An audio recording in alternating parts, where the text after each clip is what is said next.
Thank you all for coming and joining us this afternoon. I hope this is going to be a time of sharing, perhaps new images that maybe you haven't seen in terms of India, what India is like, for those of you who've perhaps not been there. And for those of you who have visited us in India, you'll be able to see a little bit of what we have been doing over the last few years, how we've progressed and how we've developed. We're going to have different members of our Indian Sangha come up and share with you different aspects of our work in India. And we're also going to show you a video, a 13-minute video, which will give you also an idea of what we're doing. Now, I will say that the video that we're going to share is going to show you Ananda Sangha India as of, let's say, 2018, 2019, because what you see isn't how it has always been. Obviously, we've developed, we've evolved, and that evolution and that development is continuing, and I might even say accelerating, that it's going faster and faster and things are changing. But this work in India has been something that was envisioned from, you could say, from the very beginning of our existence as Ananda Sangha, as Ananda in America. When Swami, as you know, his past, he had spent some years in India before he was separated from SRF. And he left India not of his own volition at that time. He was prevented in the early 60s from going back to India, and he had a great fondness for India. It was part of him, and he had always felt that he had lived past lives in India, and he had recollected how Master had wanted to send him to India when Master was alive. That was not able to happen during Master's lifetime, but of course it did after, as he served as Vice President for Self-Realization Fellowship. But when he began Ananda in the late 1960s, the Indian cultural, spiritual tradition was very much alive in the early Ananda community. Swamiji, he had that fondness, and he carried it over. He traditionally, daily, when certainly in the ashram here at the village and up at the meditation, he typically wore Indian clothing, wore dhoti, kurta. He often ate most Indian food he cooked for himself. When we did our various functions, we included Indian traditions, the Indian bhajans, which he sang marvelously, and with Indian chanting, and it was so part of our tradition. And Swamiji, in those early days, he invited many spiritual teachers from India as they were passing through the United States to speak there. Swami Satchidananda, Swami Chidananda, Swami Hridayananda, Amar Jyoti, who has an ashram there in Pune, there's Keshav Das, the great singer from India, many more. That's probably only a fraction. They would come through and they would share. And so it was part of our tradition, our upbringing, you might say, as young members of Ananda community. But as time went on, Swami himself realized we needed to broaden out our appeal beyond just that segment of the spiritual community, the yoga community that was developing in America at that time. And so we always maintained that aspect in our private cultural traditions within the community, but publicly we've broadened it out more to the mainstream in America, reaching out more broadly that way. But it was always something in Swami's heart, that thought, when people would ask him, Swamiji, when are we going to build our work in India? And he said, not yet. And he, of course, would make regular forays back to India, visits and visiting Anandamoyi Ma and so on. And that was going on over the years. And time came began probably, I believe it was in the 1980s, where he asked two couples, Asha and David and Durgan Vidura, to begin leading pilgrimages to India. Others led as well, but they were very regular, yearly, bi-year, every other year. They would take pilgrimages to India, and Swamiji told them, he says, I want you to do it. They said, why don't others do it as well? No, you do it consistently, because then you will build friendships. You will make connections, and you will get to know people. They will get to know you. And so you could see he was setting the foundation socially, making contacts, getting people acquainted with India at that time, even back in the 1980s at that time. But to actually do a work there, we had our hands full, and one of those, of course, was spreading the work here in America. And from America, eventually in the 1980s, we spread to Europe. And as you heard the story explained recently, we ended up and went to Italy. But it was, I don't know, I heard this in about maybe 1990, 91, right in there. Swami said it was important to go to Italy, and he felt that Italy would be the doorway to India.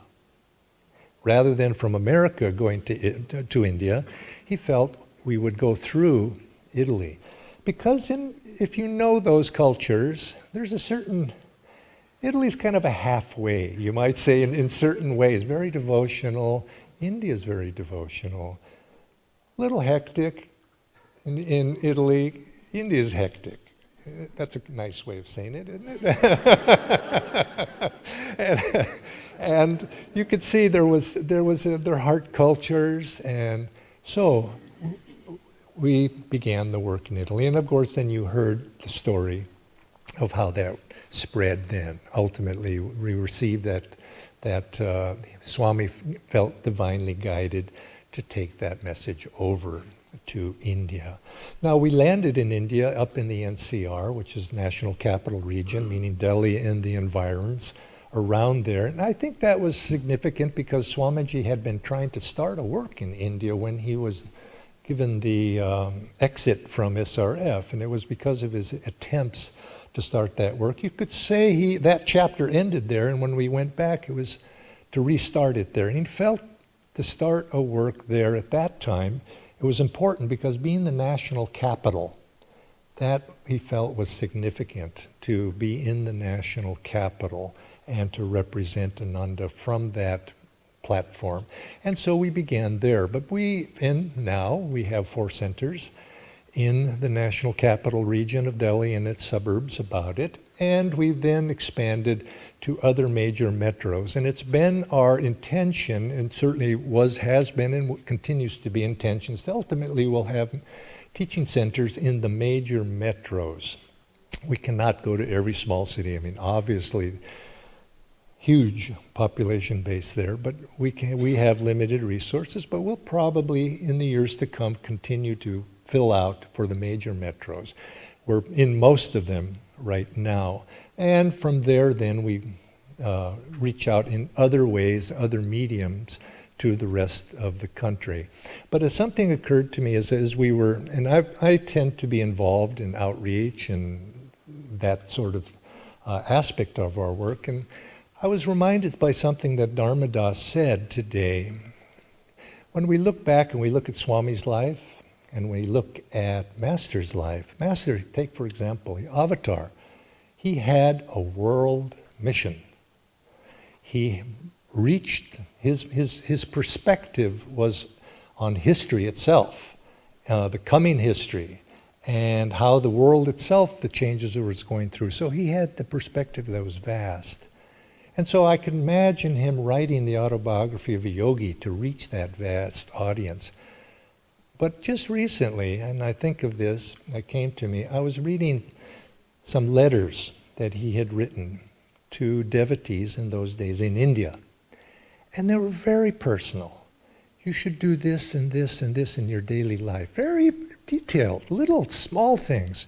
So here he was, an avatar with a world mission, but he did not forget, and obviously didn't forget, but he did not exclude also the very small personal touch of one person at a time. And this is what Dharmadas was referencing this to Swami as well. And we take it to heart ourselves, and I have to remind myself, yes, we're trying to reach, as Swamiji said, our mission is to spread the name and teachings of Paramahansa Yogananda in the land of his birth to make it better known. And we can think out there, but you cannot forget, and I remind myself and we remind one another, this happens soul by soul by soul, individual soul, that widow that we're helping in Vrindavan, that person that comes for initiation, for discipleship or kriya, person asks us a question that they write in. And sometimes you think, I'm too busy for that. But we can never be too busy for the small individual query. Because that's how we reach all of India, is through one person at a time. And this is how Master was. And yes, this is how Swami was. And this is something we remind ourselves also. So we're doing, I feel, a great work there. I hope we're doing a great work. We try to do a good work, at least a good work. And I hope someday it reaches many, many, many souls. And I feel it will, because Master's vibration is going out. People recognize that, and they feel that. And Swami too. Swami is greatly respected, and it was a great, great saint recognized as such in India. And so we'd like to share a little bit about that today. And I'm going to be calling individuals up to share different aspects of that. But we're going to begin by first doing a video presentation. You know, maybe I'm not. Bara's coming up here and telling me something. I'm sorry, I have small technical difficulty. Okay. Not from the team, but from my end. I need a little more time. How much is a little? 10 minutes. Okay, well then I'm going to call some of our panelists up or to share a little bit. And when, Bara, is when you have to come out and tell me when we're ready. Okay. And so let's see. I'm going to ask Aditya ji and to come now. Aditya serves in Pune as spiritual director of our center in Pune, which includes 2 pieces of property, or a city center and a center out in the country. And also joining him are going to be Blezi, Brahmacharini Blezi, and Gaurav. And Gaurav's Aditya also serves as a trustee for the Ananda Sangha Trust. Gaurav serves as our do-it-all manager of the trust. And no, he's not the do-it-all. She is the do-it-all. She is the do-it-all. And I like to think, because I like to think of them as my right and left hand, because they basically do the work, and I just, sort of go along for the ride with them. So I'm going to turn it over for them. So please, they're going to speaking about the trust. And Okay. We'll go first. The video is just typical of India. It's not working. Hectic, very hectic. So namaste everyone, my name is Gaurav, and I'll be speaking a little bit, just overview of what we're doing in India, and then all our other wonderful speakers will come and share particular aspects of what we're doing in India. So I want to start by just saying that in India, the work is going at a very great pace. Lots of exciting things will happen. You'll hear about it. But underlying all of it, I was just thinking about it just a little while ago. There is really a sense of community. We don't have a physical community, at least in a rural setting, like all of you have here. We mostly have the urban centers, in the various cities. But in thinking about it, we have the different centers, but then, the challenge is always to kind of tie them all together, And in the US, Swami did that perfectly. All the center leaders, mostly who are right now in the colonies in the United States, they were at one point living together. They kind of grew together. They formed friendships. And now, they're all over the US, in Europe as well. And in India also, it's interesting as we think back that when Swamiji landed in 2004, we rented a big house. It was almost like a mansion, in which we had lots of rooms, and most of our center leaders in the various cities right now were living in that one house. So it all began from that one house where we formed those friendships, that sense of community, and now like it's happened everywhere else, we are all all over the place. But how do we keep it together? So I want to just talk briefly about that. We are, like, we have the church here, which has the various departments, under it, outreach and, everything else. In India, legally, we also are a, legal entity. But unlike the US, all the centers, everything that we do in India right now is under one legal entity. So it's a big kind of task to keep it all together. And thankfully, we have over the years developed a team that looks after those aspects. There's about 8 of us represented from 6 different centers. So you can just see that, it's not like we're sitting in one office. We're in 6 different cities, but working together, on the legal stuff, on the accounting, on the administration of just making things work.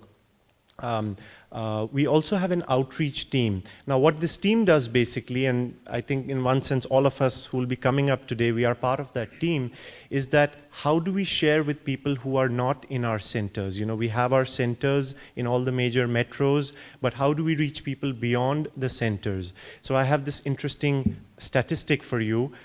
Because, with God's grace, over the past 4 or 5 years, we've been able to, with the help of generous donors, go out, and teach, which is what Swami wanted, in addition to all the centers and the meditation groups. So in the last 4 years, since 2015, there's about 60 of us, which includes all the center leaders, Kriyacharyas, staff, meditation teachers, yoga teachers, 60 of us who've taken, I just like to brag about it. We've taken, it's just such a fun figure, working with numbers. It's like you have to use these sometime.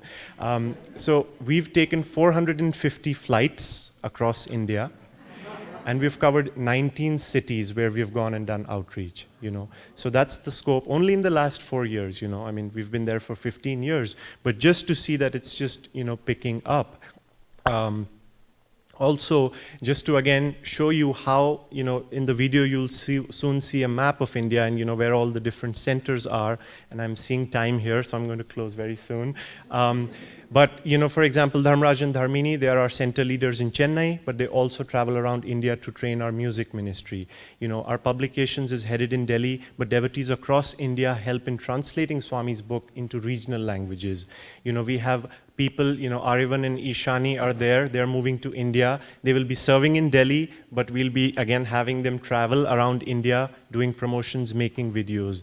Blazy, Salil, some of you know him. He's even come to the village, helped with Facebook. So just to say that we are living in our different centers, but we come together, and we try to help the larger work and Master's mission. So just wanted to share that. And now I'll call Aditya and Blazy to share some more things on the outreach front. Thank you.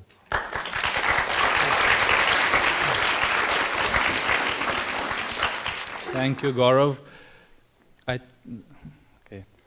So I'll speak just for a couple minutes on 3 major activities that have happened, 2 which we did last year and 1 which is an ongoing effort. My name is Aditya. And one was, some of you probably heard of a music concert we did. This was last year. And there were many reasons for that. Actually, it was conceived 2 years before that, as we were thinking of what to do on Master's 125th birth anniversary, which was last year.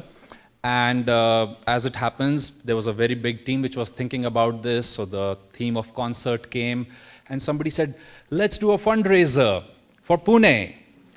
And it didn't feel right.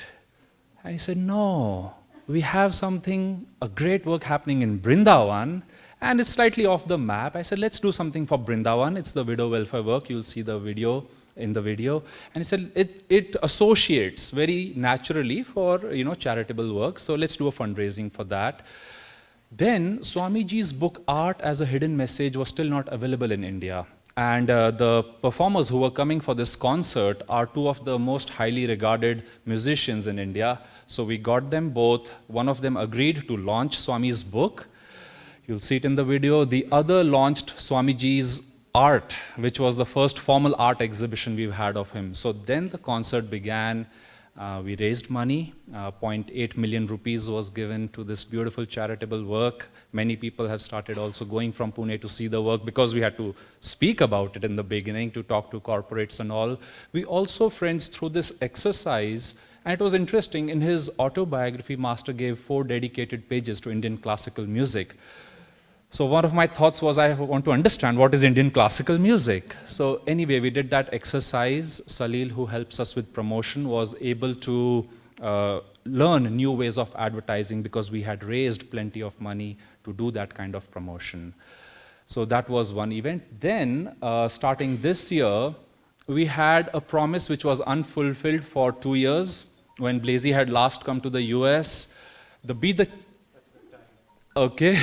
Change movement had asked for help, and over there we said, how can we do it? So we decided we said, how can we be the change first of all? And our team was feeling that, okay, we meditate, we do yoga, but do we exercise enough? And then the thought was, people who exercise and swim and hike, have they tried meditation and yoga? So we did a walkathon called Be the Change Walkathon, and the concert brought in about 2,500 people live. The walkathon was 1,600 people, of which 1,400 were coming for the first time. And now we are seeing people from both the events even take Kriya, and has been a wonderful exercise.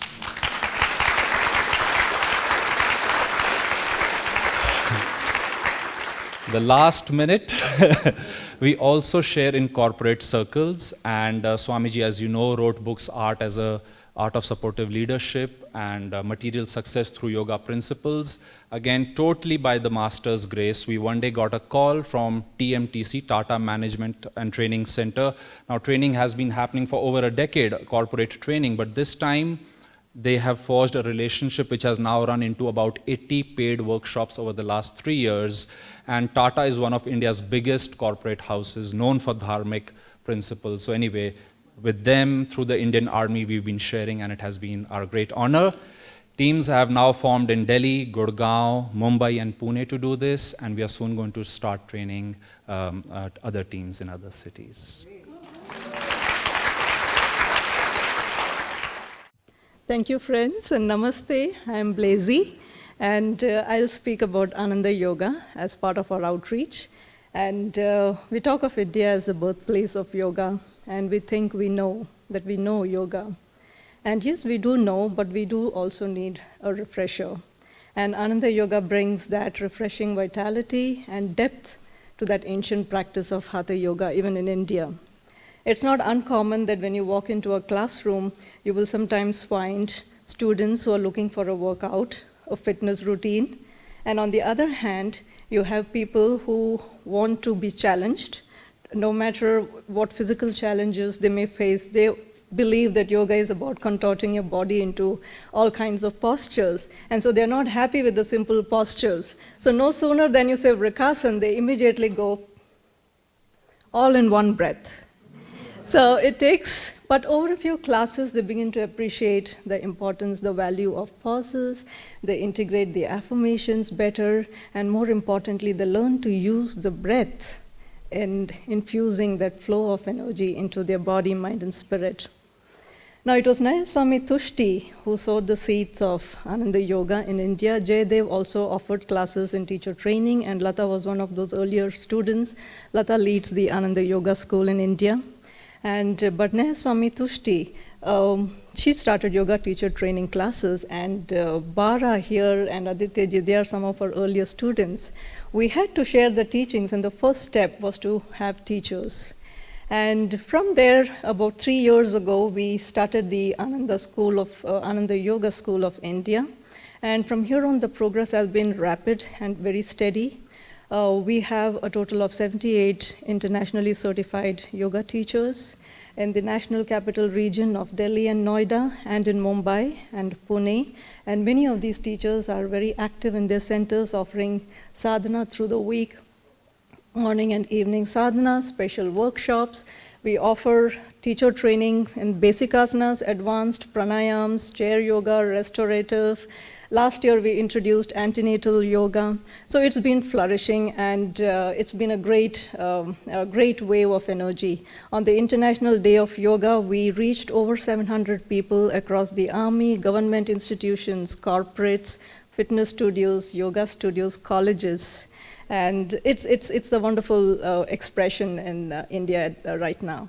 And the next step for us is to take it to Master's City in Kolkata. And Lata, who leads the work in yoga in India, is very spirited and keeps it focused and enthusiastic. But all this, I want to say, would not be possible without the dedicated, committed efforts of all our senior acharyas here. Especially, I want to mention Naya Swami Bhajana, who has been visiting India every year for the last 3-4 years and offers these trainings every year. Tracy visited Mumbai last year, and the high point of our outreach in yoga has been Naya Swami Gyandevji's visit last year. And it was a visit greatly appreciated in India. We had 2 public talks in Delhi and Mumbai. And prior to the public talks, we had webinars online for 3 months. 1 talk every month for 3 months. And we had over 100 live registrations for these talks. So our heartfelt gratitude to Gyandevji, Bhajanaji, Tracy, and all of the acharyas who are here who share their blessings and good wishes for India in this time of expansion and progress. Thank you.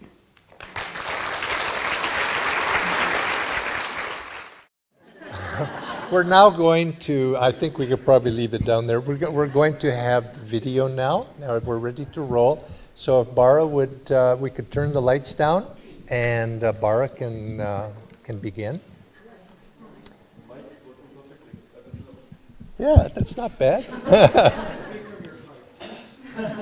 Bara, this video was produced by Bara and Shamini, who they stay in Pune, and they're part of our promotional team. The spirit of Ananda is one of family and friendship, and a divine friendship at that. Ananda to me is friends working towards a common goal of perfection. Heaven on earth. Inner freedom. Family. Harmony, cooperation, and divine friendship in all that we do. Ananda is a place of kindness. Ananda is home. Ananda is joy. Joy. Joy.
Hail, thou mother of religions, lotus, scenic beauties, and great sages. Thy doors are open wide to welcome God's true sons from every corner of the earth, where Ganges, woods, Himalayan caves, and men dream God. I am hallowed, my body touched that sod.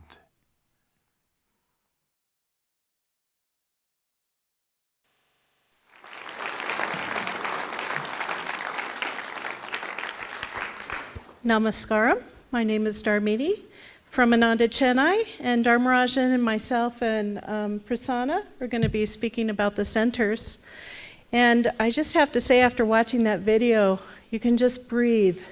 There's just a relief of how wonderful things are going in India. It's a true reflection of how things are going. And Dianaji the other day mentioned our beginnings in Gurgaon, and many of us were there. As Gaurav was saying, Dharmarajan and I were there for 4 years. What I remember so well was Diana and Jaya's going out continuously to help break into the towns around. And Dharmadas was there as, the leader at the time.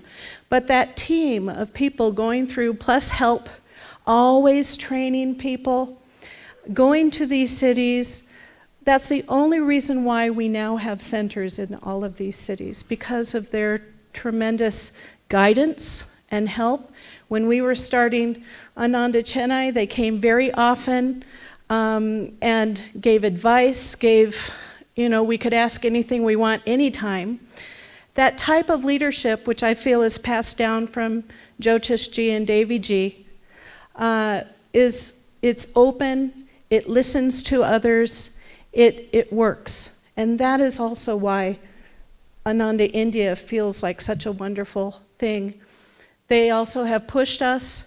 When we were in our small little apartment, we were in what's called a 3 BHK, it has a living room, which is called a hall in India, and one kitchen that we got to share with our Sangha as well as ourselves. And one bedroom was used for the bookstore, and 2 were our little private area, our office and our bedroom that we had a little curtain that we could hide into when it wasn't our turn to teach. And so we started from that, and Diana was saying, so how many are coming for your Kriyas? And we said, well, 35 in the beginning, but we're kind of getting too big for that, the people. But our classes are not exceeding that amount and that type of stuff. And then a little bit later, she said, I really feel you should get a bigger place. You're growing out of your Kriya space, right? And we were thinking, well, maybe in a year or 2. But no, it was the right time. And so we began looking. We did had our groups looking at all of the local houses, finding options. In fact, the first option we ever got turned out to be the option, which is a house owned by a devotee that comes to Chennai, and her father owns that house. It turned out to be the perfect house, and he redid it for us. This is kind of what I think all of the centers have had to go through in terms of finding a place. And now we're finding we're growing out of that place as well. We're thinking of building another floor on the top, which the place was approved for, so that we can have a big temple on the top. So this type of help, this type of leadership was very important for us, especially in the beginning. They came often. Now, from Gurgaon, we split in half in, I think, 2009 or so, from Gurgaon to Gurgaon and Pune. And it was a little rough at first. It wasn't easy to split the amoeba and be separate from each other, but it was done, and so much energy went over there. It really was transferring everything that was learned in Gurgaon, all the difficulties we've gone through. I think as Americans, we probably made every mistake in the book and learned through those mistakes even how to address someone who's older than you, what to call things. And it's not just about technicalities like that. India is a very intuitive country. If you do not come from your heart, if you do not come from sincerity, people know it like that. If you're just performing, people know it like that. They're not going to want to listen. And so just everybody coming together in that way, learning how to be in the Bhav of India, in Gurgaon. Then we split. Then we had Gurgaon and Pune. And then over time, Bangalore started, Chennai started. And these all had the prerequisite of Jai and Dhyana or Dharmadas or others coming to those cities, giving lectures, building a group of devotees who were interested, at least, doing classes without a center there, finding, okay, time to have a center. And then lately, well, Ahmedabad is a meditation group, I think, but Ananda Pune is a shining star now also. So it's just been a great pleasure. It's an honor to serve in India. It feels like our dharma to be there. I think everybody who's in India feels that way. It feels very much like a family. There are not politics, I would say. You know, in some places you'll find politics. I'll just leave it at that. I won't go into descriptions of what it can be. But it's not there. There's a sense of family. When we get together, there's just joy seeing each other's faces together. And Kartikeyanji has been an incredible help, and Piyaji and Daljitji. We're just so grateful that we all get to be a family together. Okay, so thank you so much.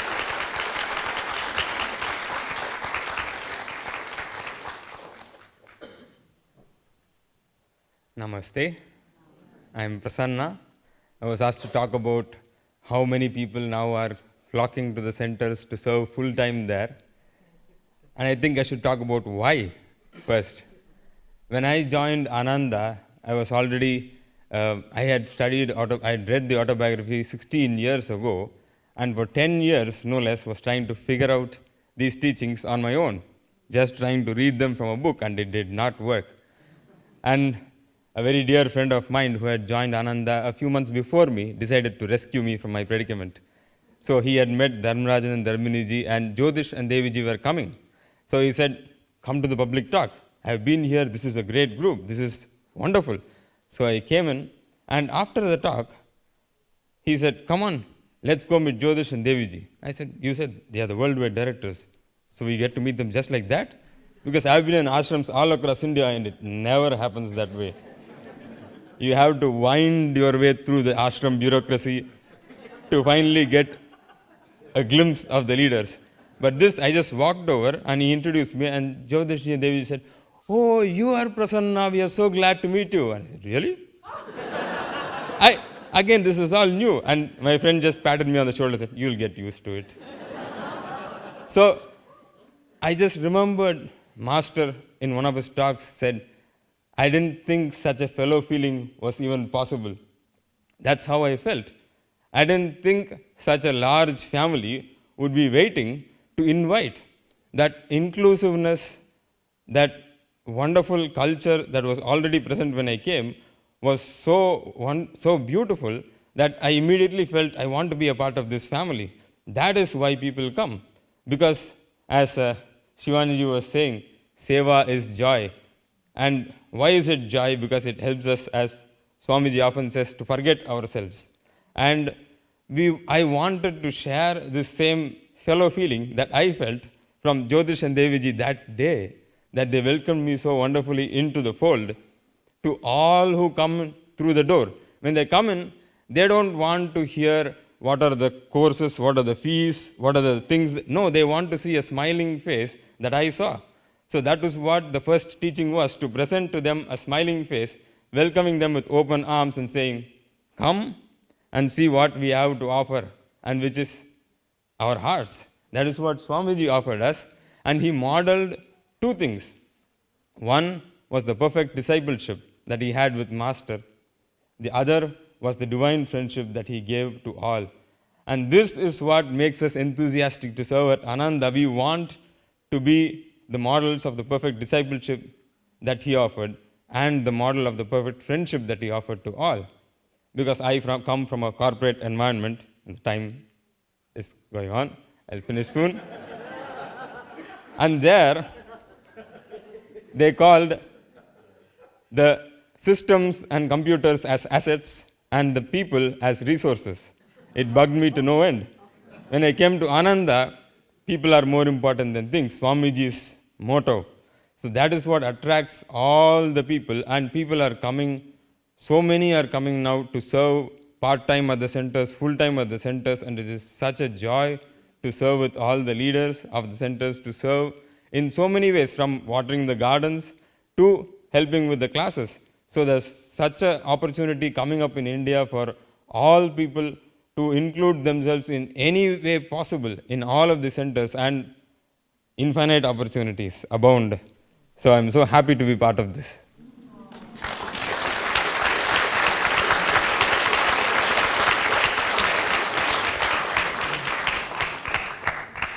Thank you, Prasanna. I think my time is now at starting out in the negative. But I just wanted to add a few thoughts. One is just on I'm also have a affinity for numbers like Gaurav. And so we might in the different centers do a public talk, just sort of with a low amount of fuss, and easily 150 to 200 people will come. I mean, there's that level of interest, and there's that level of, it's a small percentage of the population, but it's a big population. And so that's one part of it. Another is that, for example, in one of our centers, once a month there's level 1 classes, and there are 30 to 50 people taking the Learn to Meditate class each month.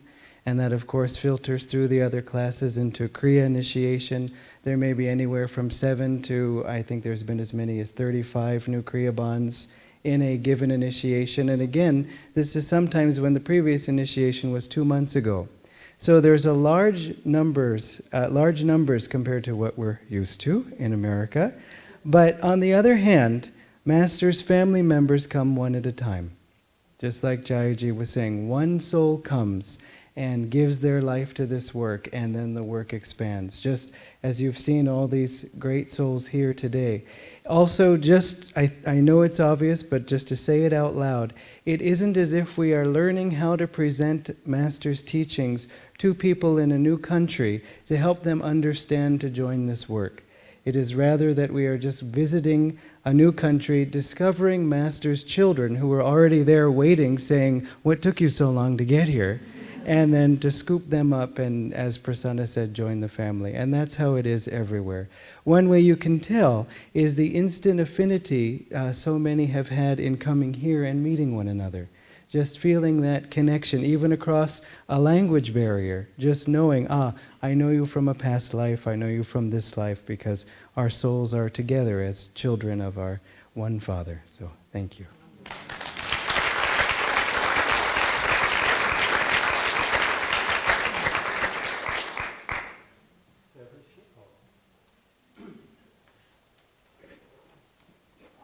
Greetings, namaste. My name is Nayaswami Devarshi. You can tell I'm becoming Indian because I have a cell phone in my hands at all times. I never even owned a cell phone before I moved to India. A few years ago, Jyotishji Deviji asked me to move to Pune from Gurgaon and start to guide and direct the Ananda monks and to form a monastery, reform a monastery. And we worked there in Pune for a couple of years, and it was a struggle being in a city with a very busy work around us, with monks living in apartments here and there. And I was just struggling with how to make this next step and do what Swamiji wanted. And so I came across something that he wrote in about 1960. He wrote a booklet when he was in SRF. And this was basically the lifestyle, the guidelines, the approach, the emphasis for the monastery that he was directing and forming at that time. And in 2005, he shared that booklet, and he wrote, "This booklet still is very, very important to me. When the timing is right, I would like Ananda to adopt these principles." And so I read this about a year and a half ago, and I realized that the timing was right. Maybe we were finally ready for it, all the other doors were opening. And so we formed a new monastery. We moved exactly 1 year ago last Friday to Khandala, which is a hill station halfway between Pune and Mumbai, 7 of us monks. And what we did was we started forming a monastery based on what Swamiji always wanted for Ananda monks, but we were never able to do because of just various circumstances. And he was very specific, from the daily schedule to the lifestyle to the work that we were doing, but all of it based on a very deep, strong inner life. In 2000 and, I have to open this again, where did that go? In 2000 and,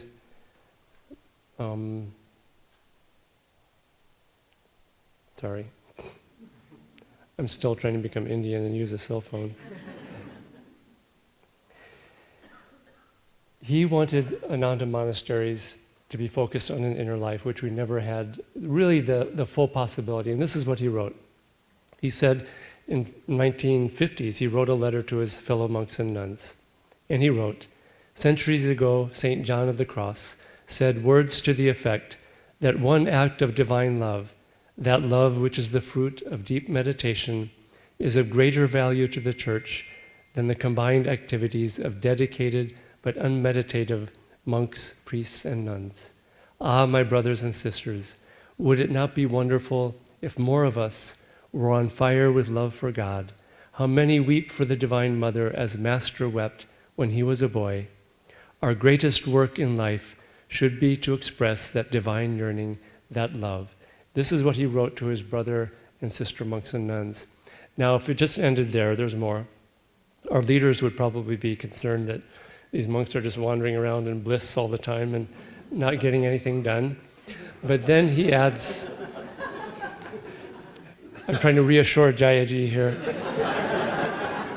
But the very next sentence he says, and it's something that we have found to be true, he says, "When we can reflect it, this divine love, we shall be able to work 10 times as hard and 100 times as effectively as we do when we draw only on our own scanty powers." And so this has been what the Ananda Monastery has been doing, because we also have very active seva, service, and we've been able to accomplish, I don't know about 10 times and 100 times more than we were when we were in Pune, but many, many, many times more successful, prosperous, sharing the teachings, doing things that were never possible, except now that we have this very deep, focused inner life. Swamiji, the very specific things that he said, he wanted monks to have 3 meditations a day, group meditations a day, hours of meditation a day, that being the basis and the foundation, all meals in silence, a deep inner life, very strong service, monks serving only with other monks. And so during the week, this is what we do. We have it's almost a rigid schedule because it's so fixed, but it's so amazingly joyful. There's just so much joy. One of the monks in SRF told me once that when Kriyananda was here, the halls rocked with laughter. And Kriyananda is here because the halls are rocking with laughter here, and they are at our monastery up there in Khandala, which is, again, a very remote, relatively remote area. But we work with online teaching, online classes, over 1,000 students in the last year and a half. We're just starting to bring people to Kriya initiation. We've brought something like 33 people to Kriya initiation finally, because we've been working this last year at that. But there will be many, many hundreds more. The Ananda Kriya Sangha, we're leading retreats now. We just led really the most successful retreat at the Pune ashram since Swami left the body, with the most people and a great deal of joy. We led the Khandala retreat and organized it, that Jyotishji and Deviji did that you saw in the video, many other things that we were doing. And the other thing is that just there's an amazing sense of harmony, joy, cooperation, deep love for God that we're talking about here. I have to say that in all my years of at Ananda, which is 40 plus years, I haven't seen such a depth and breadth of harmony, cooperation, joy, working together. And my time is getting up. And I think what I'll do is I'll just have Brahmachari Prem Das come up and just say a few words. I'd like all the Khandala monks to stand up here. There's 4 there. There's one there.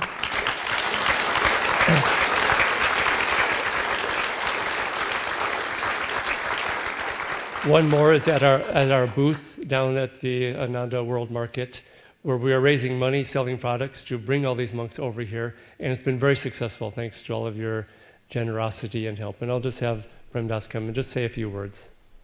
Thank you.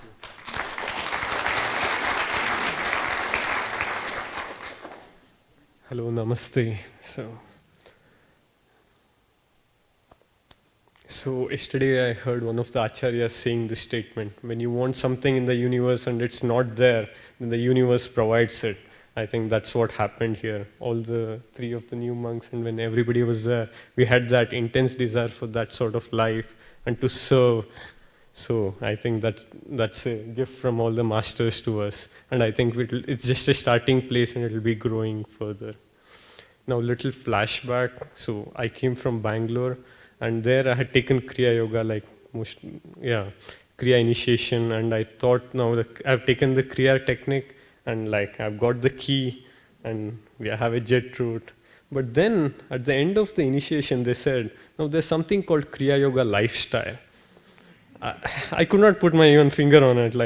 I thought it was just 1 hour in the morning, 1 hour in the evening. I thought it was done. But now they're saying something lifestyle. And now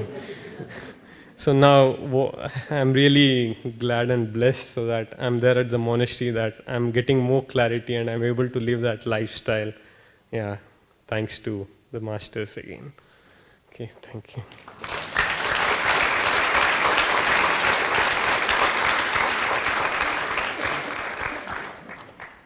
Hello, good afternoon everyone. My name is Brahmachari Jamal, and before I begin, I just want to thank everyone here that this has been a wonderful week together. And honestly, ever since Swamiji left his body, there's been a little hole in my heart, and I've been searching. Where are you? Where are you? But this week has been very healing, and I found him. I found him in all of you. That all of you, every one of you, is representing Swamiji and carrying the torch, carrying his light so beautifully, and I've never felt so much joy, upliftment in such a long time. So thank you all. So I'm going to use my phone to make sure that I get it all done in 4 minutes, Jayaji. So I'm going to talk about what we're doing online. 2 years ago, I was in Italy, and I was telling people we're shipping books in the mail. We have an advertising genius named Salil, and almost every other day I'd have to call him up and say, Salil, turn it off, turn it off. So many people would come in that we just couldn't handle it.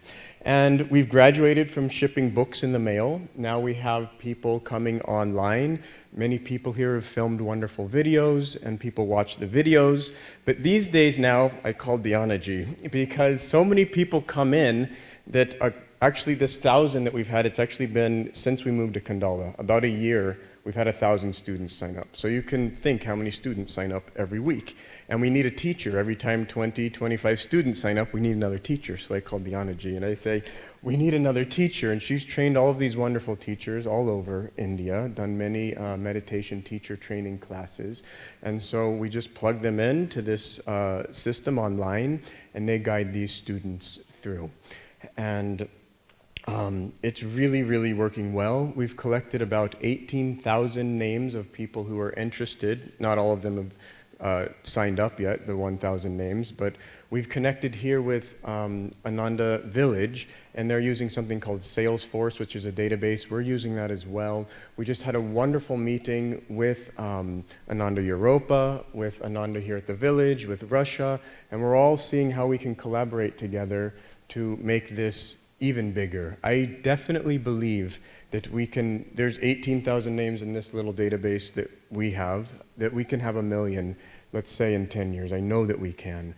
I set this goal that we'll have 1,000, and I set that in last October, and I said 1 year, and we easily have crossed that 1,000 paying students. So that's really working well. We have a staff of about 25 people helping teach, and a few people just doing administrative help and that type of thing. Very soon we'll be having a retreat up in Delhi. We'll bring all of those teachers, and those teachers are from all over. We even have Karpani, who may be here, from Berkeley, that she's one of our teachers. We have a teacher from Croatia, but most of the teachers are from India. But we're going to bring them all together and have a retreat, and we're going to talk about things on how can we bring this up to the next level. Meaning, we want our students to be the best trained and ready for Kriya.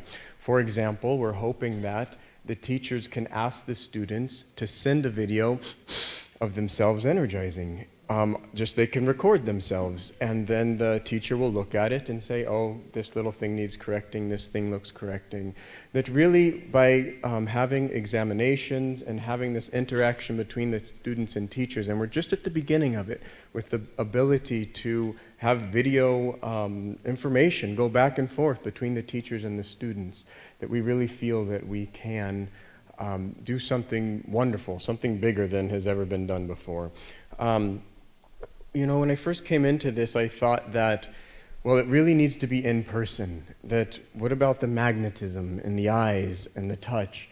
And it does, but actually we've learned the importance of a little bit of impersonality in this online course that one of our teachers, Vibhaji, that she says these students, they write all of these questions that they would never ask in person. She's done both kinds of classes. And people get nervous to say, I'm the only one, my mind's wandering during Hangsa or whatever. But online, they'll just start typing and WhatsApp, and we form all kinds of different groups using all kinds of different mediums, and it's really working. One of the main goals of the home study course is to bring these students into a center, that we're getting people from all over the world, honestly, but it's concentrated in India, and they're willing to get on the plane and get on the train or do whatever it takes because they're getting so much joy that they are coming and they come to this center, and then they just want to keep coming back and back again and again to the center.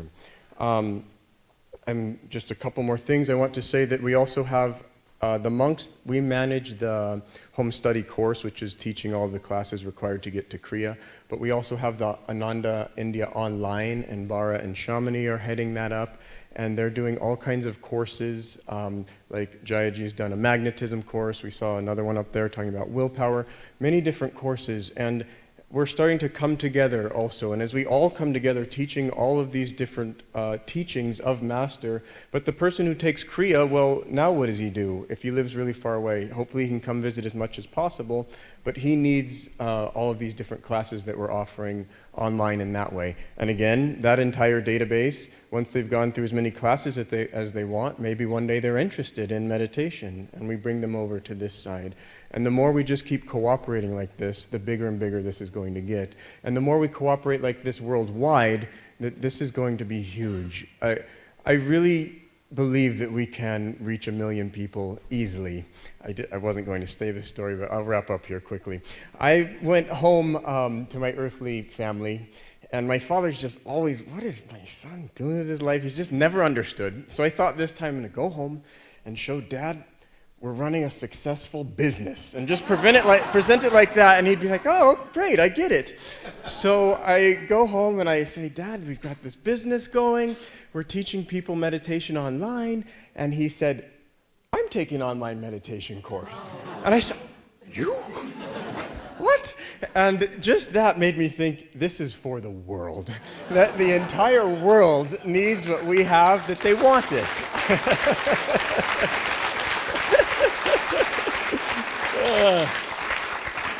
So I'm just going to wrap up with sharing. This is a student wrote in. This is the type of thing that just keeps me inspired. I won't read the whole thing. I'll just read one paragraph that came in.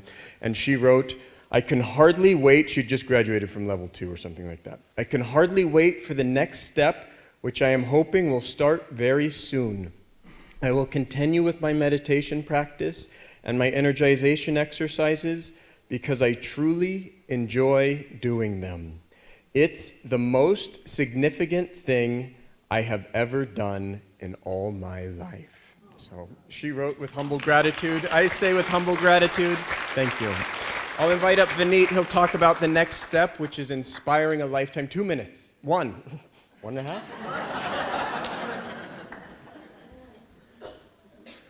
Hello, everyone.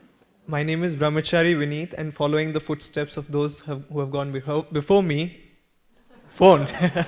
I'll follow the phone. So just very briefly, I'm going to go into the next step of the home study course, which is the Inspiring a Lifetime of Kriya Yoga. We started an online course just for Kriya Bans about 6 months ago, and the need was, there were many needs, but one primary need was, we had a home study student. He would graduate from his preparation for Kriya Yoga, having taken Kriya Yoga, and he'll come back and do the Kriya Yoga class again. And we would say, well, you have taken Kriya Yoga, and that batch will get over, and then he'll register again for the preparation for Kriya Yoga. And we're like, what's happening here? He's a Kriya Ban, he's supposed to practice Kriya Yoga, but we realized we didn't have anything to give to them. So with that being one of the reasons, we started the Inspiring a Lifetime of Kriya Yoga course.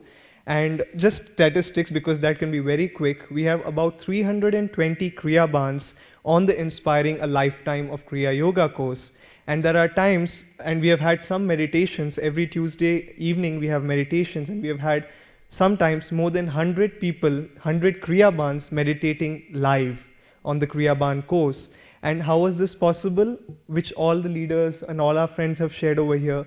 Perfect harmony. I called up all the center leaders and all my friends everywhere, and I was like, look, we are starting this Kriya Ban course. We want to call people, we want to communicate to them, and we actually used 5 modes of communication. We didn't leave any Kriya Ban unturned. We said SMS, WhatsApp, email, announcement at centers, and one more is through your friends. Share it through your friend. If you know about it, share it with your friend.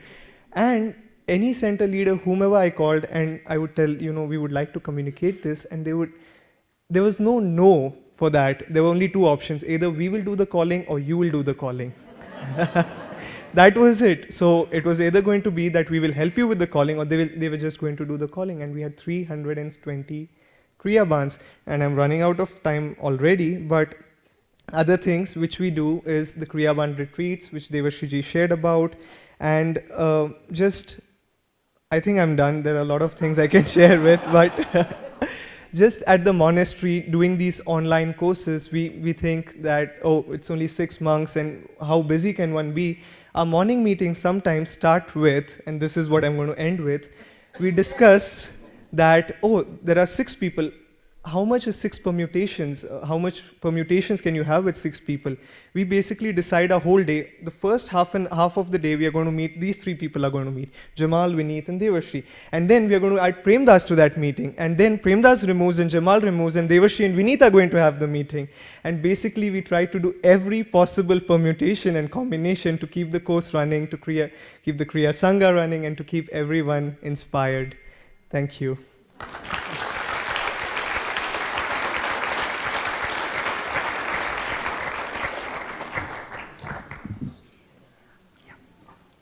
Hello everyone, I am Keshava, and Daya and I are directors of our center in New Delhi. And I must say on the subject of online that the last several Kriyas we've had, we've included people who've done the course online. They have been, embarrassing to say, but they have been at least as well prepared as those that we have brought up in person. But our topic today is pilgrimage, because this is one more way that people come to Ananda, but also get deeper. Yoganandaji said that going to the places where great saints have lived, their vibrations are just as strong today as they were when those saints lived in that spot. And if we go with an open heart, if we prepare ourselves through meditation, we can receive those blessings, but we need to prepare, we need to tune into them. And Swamiji gave the example. He said he was in Israel once and in a place where Jesus was, and he said he meditated and like a spiritual archaeologist. Mentally, he went down through layers of history until he could feel the joy of Jesus and his first young disciples that he gathered in that spot. And so when we went to India, when the people who had read the autobiography of a yogi wanted to learn Kriya Yoga, they finally came to Ananda, met the people of the book. Then they wanted to go to some of the places of the book. You know, Yogananda lived in Calcutta. Can we go to where he was? And interestingly, we were the ones to show them to that place. And pilgrimage is a long tradition in India, but certainly not a pilgrimage where you go to meditate, to tune in inwardly. With all of the sacred tradition of India, in reality, in the modern world, very few people actually have an ongoing meditation practice.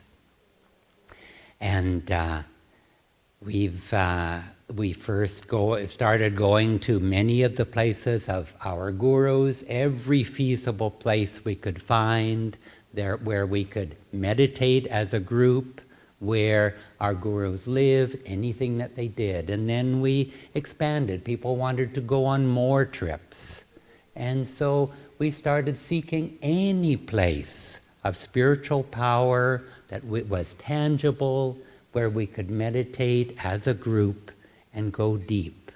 And so we go to Bodh Gaya, where the Buddha was enlightened. We go to Ladakh, as Atman mentioned the other day, with the ancient Tibetan monasteries, to the Sikh Golden Temple in Amritsar, to the ashrams of Ramana Maharshi and Aurobindo in the south. And then also we've continued the tradition of drawing Westerners to India and going to all of the places of our guru. This year, along with Expanding Light, we're leading a pilgrimage to Ladakh, to those ancient monasteries, to Badrinath, where Master said, Babaji lives right now. And it's been very interesting, all of this process. For Indians, a pilgrimage can just be 3 or 4 days over a long weekend. It's easy to get everywhere.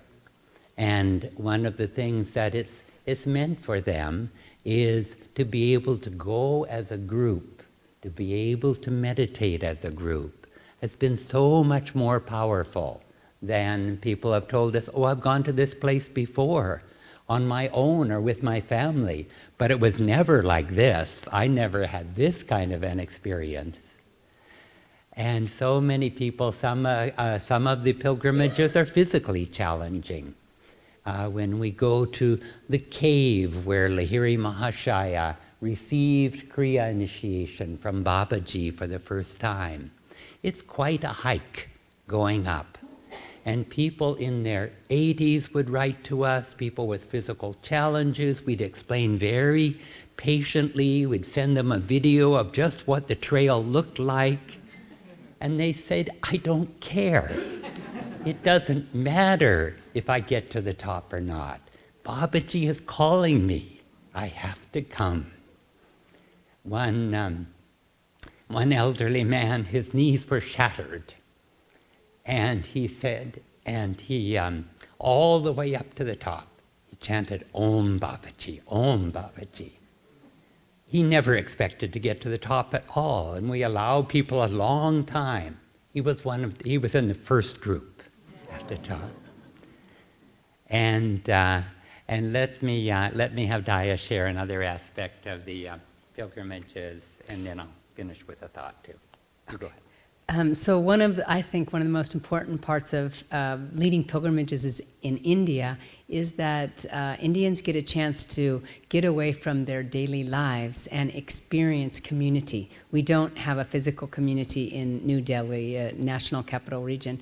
They come on Sundays and classes, and there's, of course, a lot of volunteers that have a more community feeling, but most people maybe can come for a satsang or maybe not. And so when they can take 3-4 days, maybe a week out for a pilgrimage, and we meditate together, have our meals together, just travel in joyful harmony together. By the end of it, when we have our sharing circle, people are just crying, and they get the experience of spiritual family. And so for me, that's really also one of the most important parts of pilgrimage in India. Swamiji said that the real pilgrimage is within. And that going to a holy place, having those blessings, if we hold those blessings in our heart, then they're always available to us, and we can have that, follow that inner pilgrimage. I'm just telling one more story. And this is really funny. When we go up to Babaji's cave, we never have less than 44 people because they're always full. We have 2 buses. But we take the train on the way there and we take the train on the way back. And it's usually Keshava and I and 42 Indians. And so it's very interesting when we get onto the train and we're telling people where to sit and this and that and they just kind of other Indians in the train look at it just like, you're following those 2? Just go on a pilgrimage in India, and so they're always quite surprised.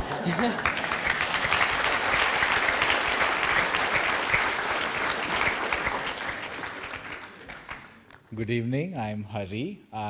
Master has blessed me with an opportunity to live and serve with Dayan Keshava in New Delhi. I'm the center assistant there, along with Deepika and Chika. We all have a great time serving Master. And today I'm here on behalf of Ananda Sangha Publications in India. Sangeeta ji leads it.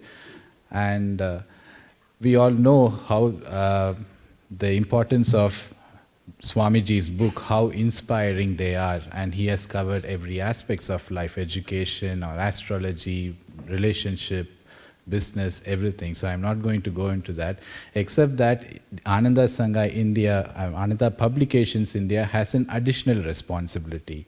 If you want to feel that, tune into that responsibility, just imagine there are 50 states in the United States, right?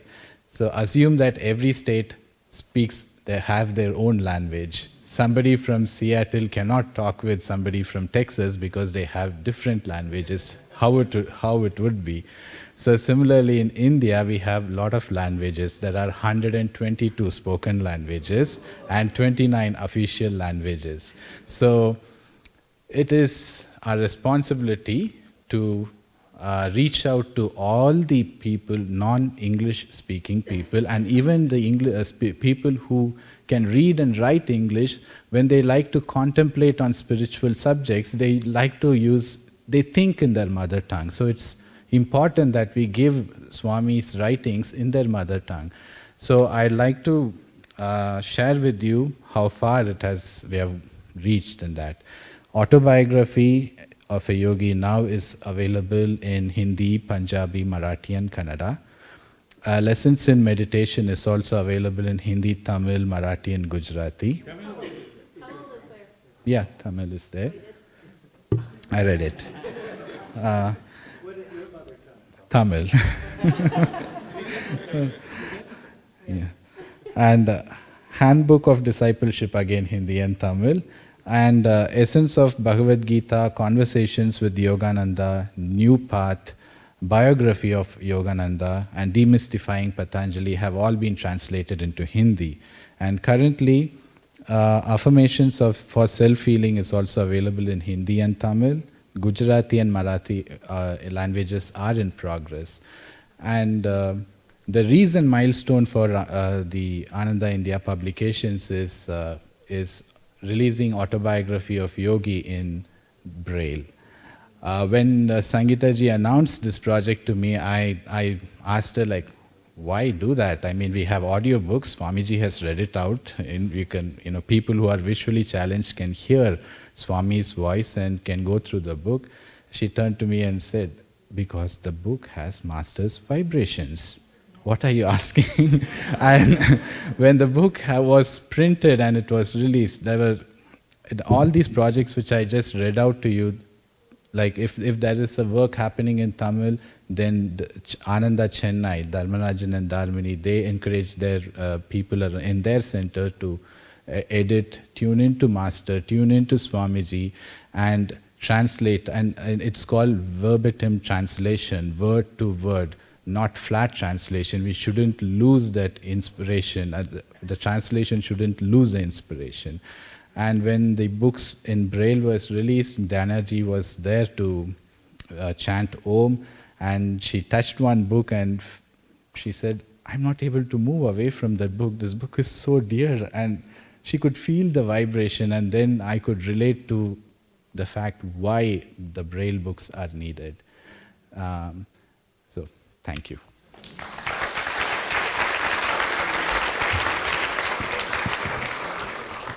Well, we did pretty good.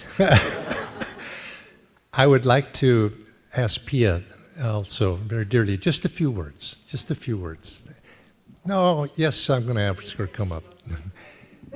Pia is many of you have met Pia and know of Pia, but she's been a very dear friend, and she is the inspirational energy upon what we're building as our next project, which is the Ananda Institute in India. And I'd like to say just a few, as much as you can take as much time as all these. Namaskar, I'm Pia.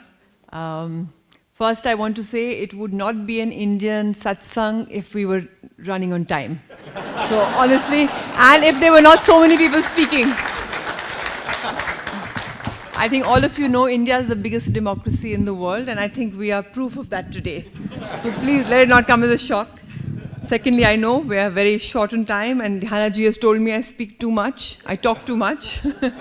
I didn't think I did, but I guess I do. So I will try and keep it as short as possible. What I really want to say is that I'm actually just going to speak of perhaps going forward from what was said in the morning, the role of Master and Swamiji, and I'm going to add Babaji in consciousness and in world consciousness. That really has been and is the energy that I am feeling inspired with, and trying to move forward with everyone here in this room. And I also want to say that before I even speak a few words on this, that all that and any inspiration and thought process that I'm putting forward today is only possible and is a culmination of Ananda's 50 years, because actually Ananda here is a living laboratory. From hearing the inspirational talks of how it all started, to David's talk on the role of music in changing consciousness, to Dr. Michelle's talk, the expressions are really infinite, but the thing is they're not theoretical. Everyone here has lived them and is practicing them, and because they have been doing so, there is a power that they can go and teach them. And as I said, it's a living laboratory. Secondly, I would also like to say, and I think everyone here has heard it before me today, that India in the last 15, 16 years has been led by the pioneers of Ananda. And the pioneers of Ananda have really been the pioneers in India, have been like the pioneers were there in Ananda 50 years ago. They have paved the way for now a new expression. But lots of work went in.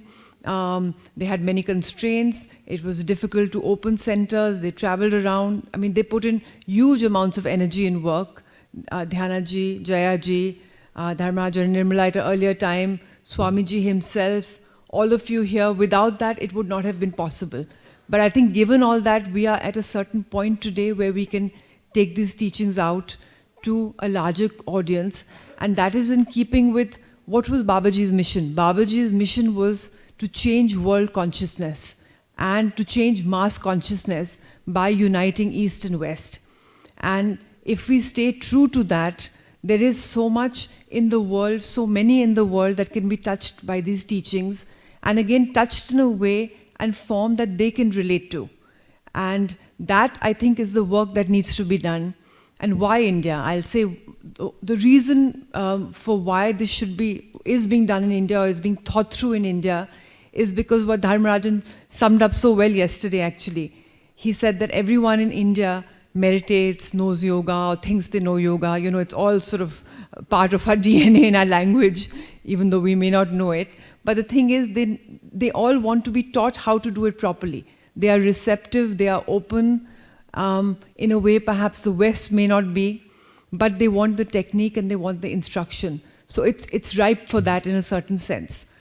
I'll just touch upon briefly the genesis of this. Well, I'll say New Expressions was the Vrindavan work, which was the establishment of the Paramahansa Yogananda Charitable Trust.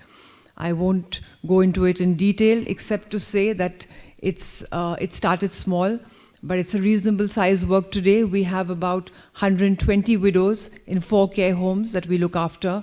We have another 2,700 whom we look after on a monthly basis, whether it's to take care of their medical needs, give them the love they've never had, give them monthly ration, look after, give them free treatment in the hospital. We also have a relationship with the Ramakrishna Mission. For those of you who don't know, that's Swami Vivekananda's organization. They run a charitable hospital there. We enable them to provide free medical care to all the widows and poor people in Vrindavan. And to date must have taken care of about 80,000-90,000 people and maybe done about 30,000 free surgeries. But in all this, the guiding principle again is that we are looking after the material welfare of these elderly ladies who have nowhere else to go, who are destitute, who've been abandoned by their families, only as a way to change their consciousness. Only when they're materially comfortable can we change their consciousness so they can find God. I just want to share a story of what one of these widows said to me the first time that I went there. And there was this lady in this terrible condition, and I gave her a blanket, and I asked her where she's from. And she accepted it very graciously, but very not in a way that she was bowing down to me. And she told me where she's from. And then she said, well, thank you, but no thank you, because you are here for your own karma. You are giving this to me because you think you'll get better karma, which you will. And I am here because I did something very bad in my last life, so I have to deal with my bad karma. So it's an exchange that benefits both of us. And I was amazed, and that really sums up the work for me, that it's the dignity in every situation and the learning that you have from the people that you're serving. You all have spent a lifetime serving this community, serving yourselves, serving God through that. This is just an expression of taking the service to another group of people and hopefully to a larger group. I'm going to end with 3 sentences, I will try, on the new expression that is being thought through. And that again comes in with, I would like to think, fulfilling Babaji's mission, which is really an establishment of a yogic university, which is what Paramahansa Yogananda wrote about in the 1920s. Swami Kriyananda has also written about it extensively. And their wish, desire, or let's say what they wanted to do as part of their vision and mission was to set up a yogic university which would really be teaching courses, teaching curriculum, which would lead to the development of an integrated person. Paramahansa Yogananda always spoke about the need to create an integrated person and to give a person all that he needs to lead that integrated life. In keeping with that, the thought process there would really be to create a system, a complete system for non-devotees, which is being created. Jyotishi Devi Ji will give the first course in September, and that will be bringing in how to meditate along with how to live.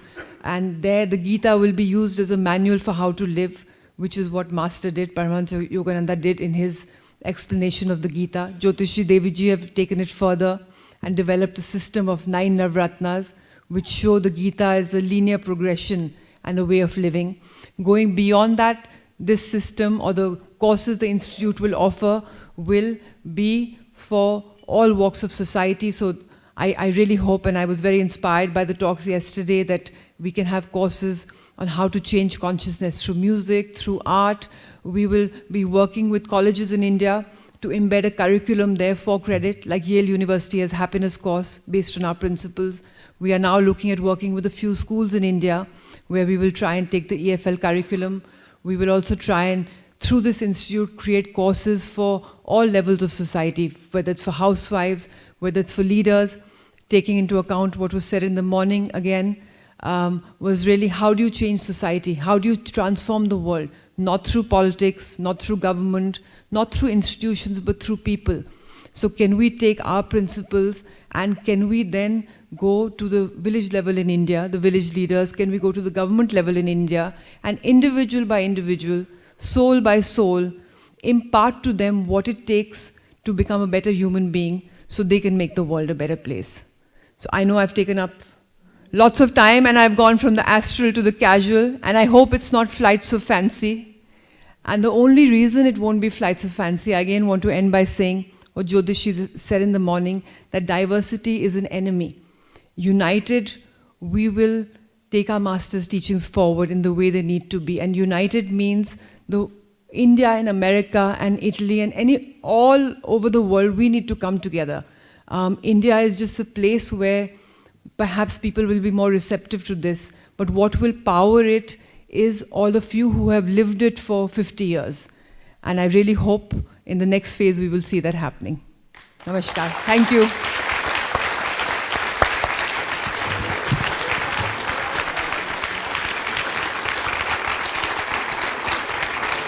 Thank you, Pia. That's a rousing way. That's a rousing way to bring our afternoon satsang to a conclusion. But I would be remiss if I did not at least introduce one further person who's been very integral to the development and to the growth of Ananda India, and that's Daljit Singh. And I just introduce yourself, because Daljit is integral to everything that we've been doing. He's one of our trustees.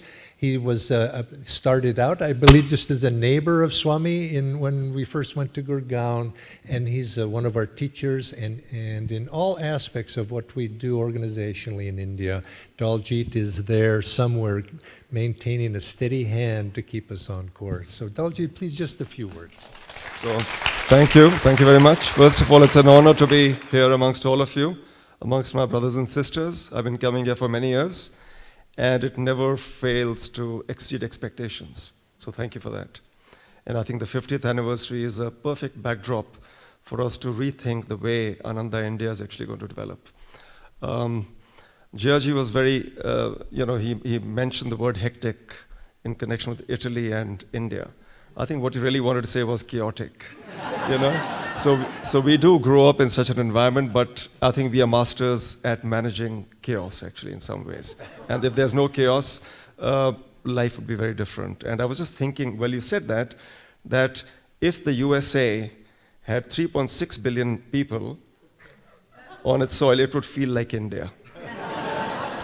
And it currently has only 300 million people. So I think I'm delighted to be of whatever service I can be to Ananda. I've been reasonably busy in the corporate world till 31st of March, and finally I took the plunge, and I'm no longer full-time engaged there. And I think all my energies are now devoted largely to the work that Ananda is doing. I'm working very closely with Pia, with Dhyanaji, with Jayaji, and many of you out here. And of course with Jyotishji and Deviji, in trying to rethink Ananda India for the future. I do have a vast amount of corporate experience, and I think I'm bringing it to play in the discussions that we have, and I do hope that the efforts will not go in vain, and that whatever Swamiji envisioned for India will actually, play out in coming years. So I am grateful for this opportunity to talk to you. And I do want to thank there are many teachers whom I learned from, starting with Shivani-ji, Keshav. Of course, Dhyanaji also cracks the whip in between. She is the ultimate one, and many others. And I'm truly grateful for all the inspiration that all of you have provided, Thank you very much. With that, I'm going to conclude, but I would remind you that we have 30 to 40 pilgrims from India who have accompanied us here to this great event, and all of them would be happy to be able to share with you, answer your questions, and I do hope that each of you here, those of you who have come from Italy, those of you who are here as Americans, will have a chance to be able to meet one or two and make friendships. And I've asked specifically also all of those of you who have come from India, you need to go back with a few friends from these other countries where our centers are growing in Europe and in the United States, and make those connections. And it is friendship, one-on-one, that keeps us together, knowing one another and working together. And this truly is what makes many hands. that allow us to be able to make many miracles. So, Dhyanaji, did you want to have a few things out? Then why don't you make it to the conclusion now that you're here? A half-hour talk. So you conclude it. You do the. I would like everybody who's here from Ananda India to stand and just come up to the front, facing out. And then everybody else, please stand and we'll close.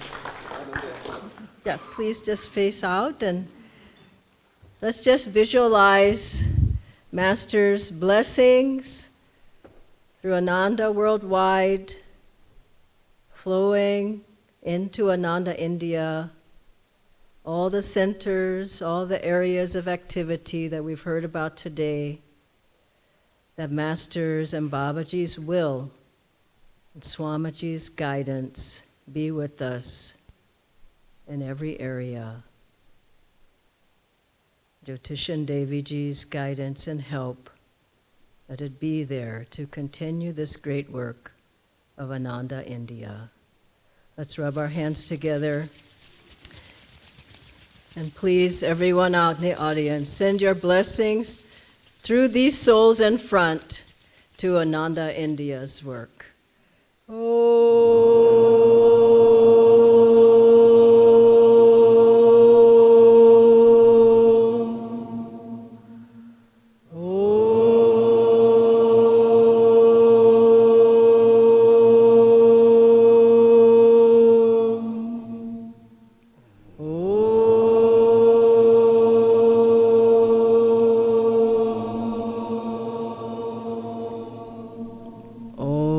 Shanti, Shanti, Shanti. Thank you all.